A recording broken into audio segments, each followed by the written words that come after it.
Okay, so JD here with SummaUp by Dr. Ryan. And today we're going to talk more about some of the internals. It's a little different. We have recently in this 2022 season worked with a few advisors that have really moved the needle in terms of our company, our frameworks, our culture, and so forth. And they've really changed how we think, right? And so, yes, we work with experts and advisors as well. And we really want to kind of open up and talk more about our organization, what we have found to be impactful. We're not saying, hey, this is necessary for all top 1% entrepreneurs or business owners or executives, but we just want to share some of what has really helped us and been impactful, right? And so really kind of starts from the top. So what is, Summa Up by Dr. Ryan? It really is a organization that focuses on longevity medicine, right? And so we think about it as kind of three tiers, which is behavioral coaching, right? We think about kind of the diagnostic testing accountability facets and the therapeutics and supplementation side, right? And so it really caters to, and what we've noticed that we've had tremendous successful with our people, it's just that they they just have like I guess the best way to describe it is they just have one standard, and it's to be the very best, right? So there are those rare individuals in life who just can't stop achieving. They're just hardwired to get better, and every ounce of their being compels them to be the absolute best in everything they do, right? The best of the best of the best. And that's the essence of what SumUp is, right? And SumUp is a kind of personalized longevity service, kind of applies a longevity coaching and therapeutics to really just dial in your physique, mental clarity, and overall well-being. It's not necessarily about your health span as it is your lifespan, right? It's really just all encompassing. And so really if it's making sure that we can help you live life to the fullest, right? If it's effectively kind of helping you have the drive, but we just really want to help you become precisely who you were destined to be, right? And so when I say that, I just kind of want to take a pause there and talk about us as an organization, right? And so we are a growing organization. What we've noticed was in kind of building out our team and our culture and our framework, what really helped us was getting a board and a series of advisors that have had tremendous success. A few of them had nine-figure exits.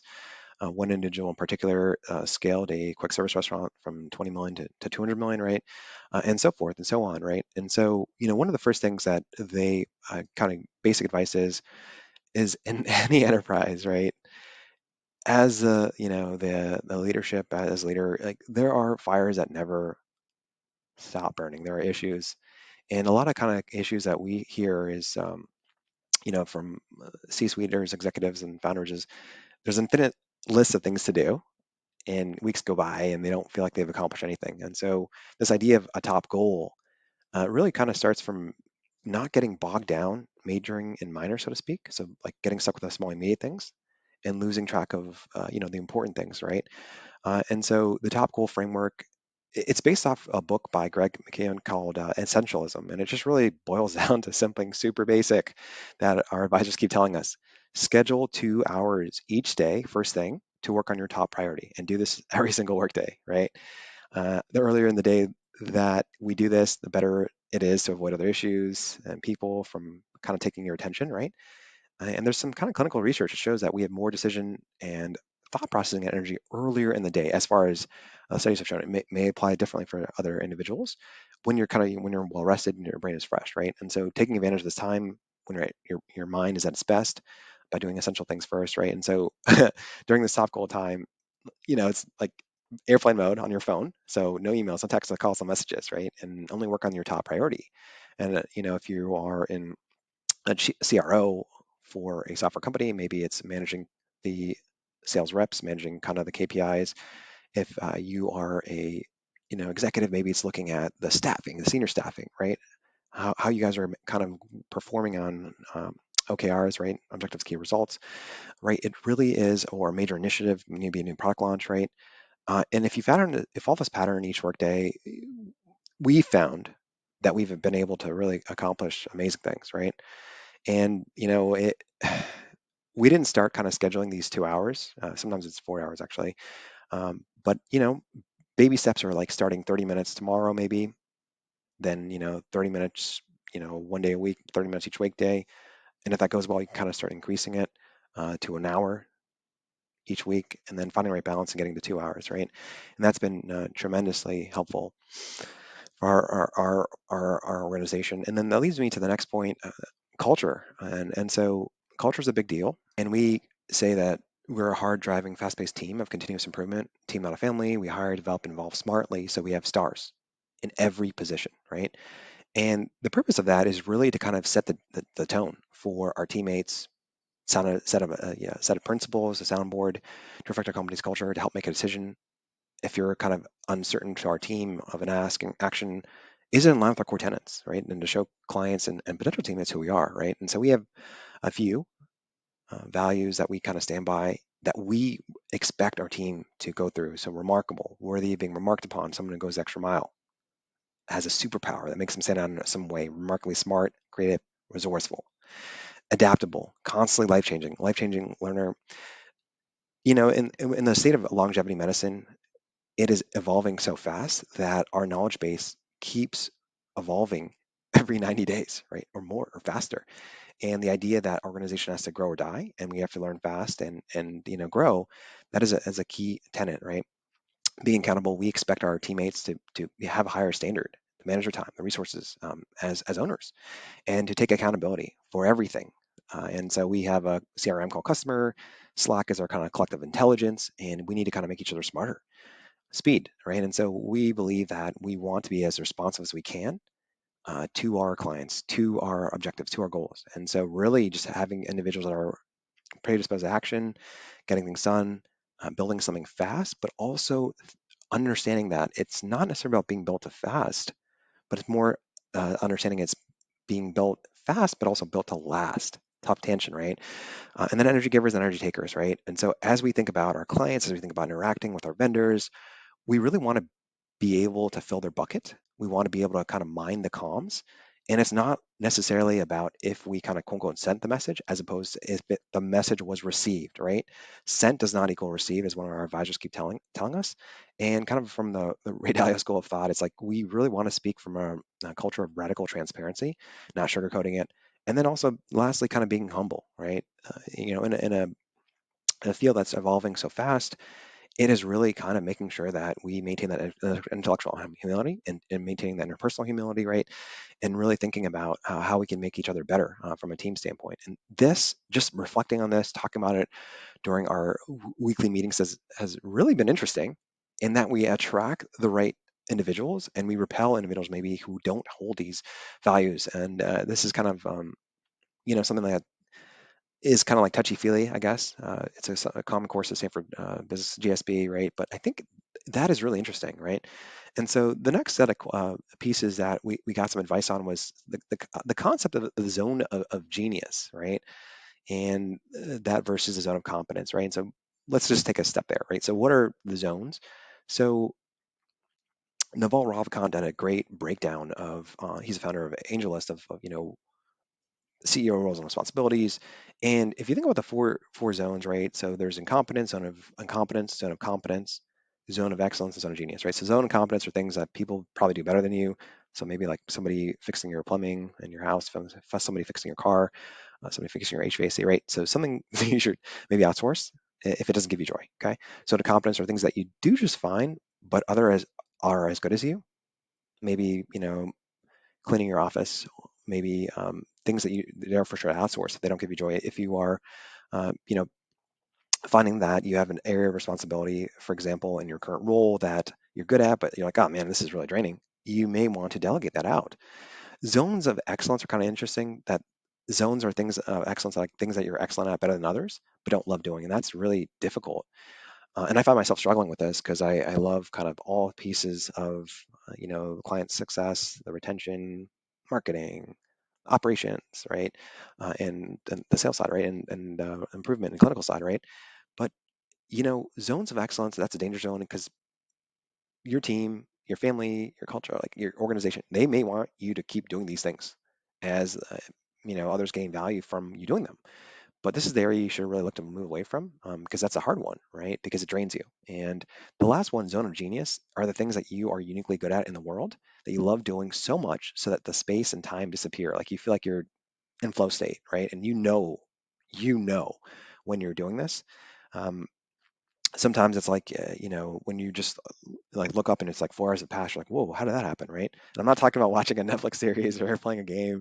I'm talking about when you're at work or doing something, and you're driving towards a goal, a vision, an objective, and you're like, whoa, this is amazing. I love it. And I'm like doing great at it. And so, I think the risk that some advisors say is if we are, solely in our zone of genius, you know, that no one else can do, quote unquote, the unfun stuff, right? And the unfun stuff, like horrible things, like running an organization is sometimes managing people, right, or and firing people that don't fit your cultural values. And the key for any organization that's growing like ours is really to map out their zone of genius, map all activities out. We call it the AORs, areas of responsibilities, and really knowing where those are. And so there's tests like principles you test from Medallia, talking about like it kind of tells you like who you are and like what your dispositions are. Super interesting how you think, how you communicate, how you operate, right? And how to identify your zone of genius. What we have been told, right, is you can like really, talk to your significant other, talk to your friends, family, like, or your boss, for example, or your advisors, and say, hey, look, send them a simple message. Hey, like, trying to understand the things I'm really good at in the world. It's difficult for me sometimes to see them myself, but I'm hoping you can help me identify them. Would you be willing to take 5-10 minutes to answer these questions? If yes, thank you. If not, no problem at all. And you can just say, I understand this is an imposition on my part, but in your interactions with me, what do you what do I do that like you experience as world class? What do I do where I appear to be experiencing fun, peace, or joy, right? Like different and above, right? What do I do that I'm good at, but others don't appear to enjoy? What do I do that I'm not better than others? What do I do that I'm actually worse than others, right? And so those are areas that you can kind of learn more about the zone of genius versus competence versus incompetence and excellence, right? The other two pieces, time audit, they're a little, high level. A time audit is like really understand, like it's critical to know where you're spending your time, right? If you're growing a business, if you're, launching something, a new product, beyond the project management tools, it's really kind of getting down to basics. We have a term, basics versus advanced basics, and so it's really kind of writing down, like, there's a difference between perceived time, where you think you're spending your time, and actual like target, like where you actually do your time, right? And so the first step is like really write down where you think you're spending your time, what the activities are, what percentage of your time you spend on each. One of our clients is a leading venture capitalist, right? And so I'm kind of trying to illustrate a point here where he says that his perception when he did this study was, I think it was 25% was supporting portfolio companies. Another 25% was sourcing new deal flow, new entrepreneurs. 25% was internal firm meetings with the operations partner staff. Um, and then 10% was for, I think, he speaks at conferences. Yeah, and then the 15% was for board meetings, right? And when he mapped that perceived time to actual target time, he found out that he wanted to do more, like 80% with like supporting portfolio companies. And then, maybe just 10% with sourcing new deals because his portfolio companies were doing so well. He's a growth stage investor, right? And so he really kind of wanted to memorize internal firm meetings and board meetings as well, right? And so if just like writing down, I guess your perception and versus your target, and then like measuring the actual, printing out several weeks of your past calendar and adding up how you spend your time hour by hour, you'll be amazed. I was personally amazed at the difference between how I actually spend your time, how you think you spend your time, and, and that perception variance, right? And for each activity, it's so allocated. Start basics here: brainstorming ways to outsource or limit the activity, have a thought partner, a board, but really, don't try to reallocate by increasing the amount of time you spend on the most important activity. It's like time's finite, so you really want to focus on time. What I was told, spend on the less important things, right? And naturally, by that effect, you'll fill up on time on the highest priority, right? The other piece was an energy audit. Again, it's talking about kind of that zone of genius and zone of competence, right?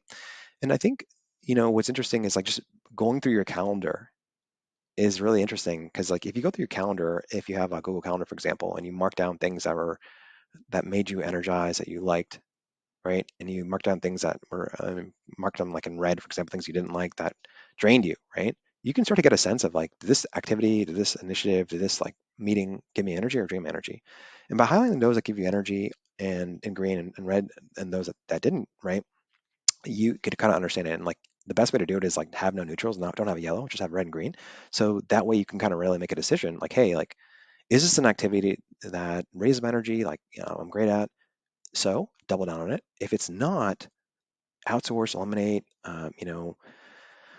or make it like minimize it, but make it a meeting that's like something that's like exquisite, right? So like something that you must do, but minimize kind of your interactions. But the energy audit, helpful to me because it helped me understand like to be successful, it's almost like you have to say no. In a prior video, I talked about Greg Flynn, and he was really good at just prioritizing the simple variables. He's the franchising king that started with 8 Applebee's and is the largest franchise owner in the US. And he started with simple variables about optimizing what he focused on, right? So senior staffing, finance, strategic involvement, right? And the real estate side. And that's it.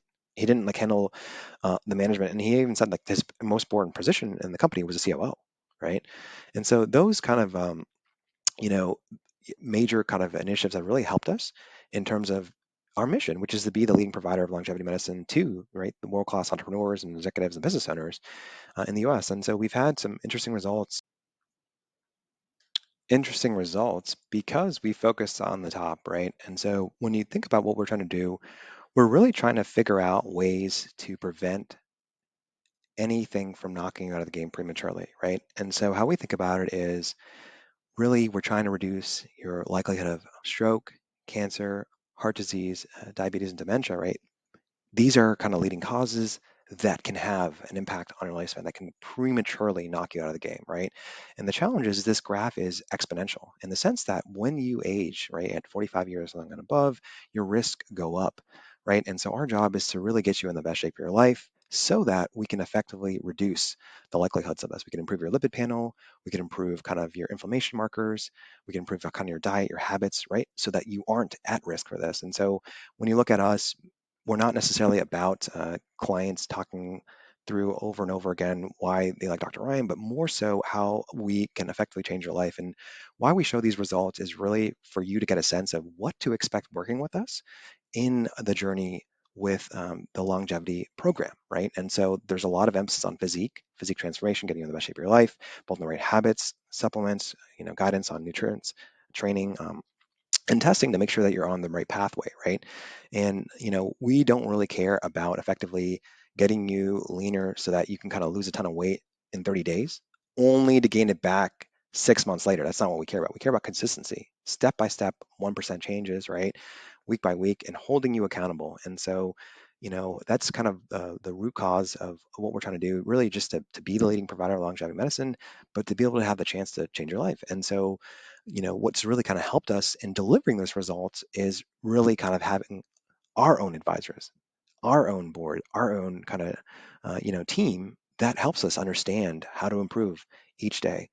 And I really hope this helped you better understand our organization, what our vision is, and perhaps maybe you can take a tidbit or two as you scale your side hustle, as you go from 6 figures to 7 figures, as you think about a 7 figure to 8 figure jump or 9 figure exit. But really, I hope this can help you think about the need, right, to go outside and get some advisors that can kind of help you internally as you think about the next season and the next cycle of growth.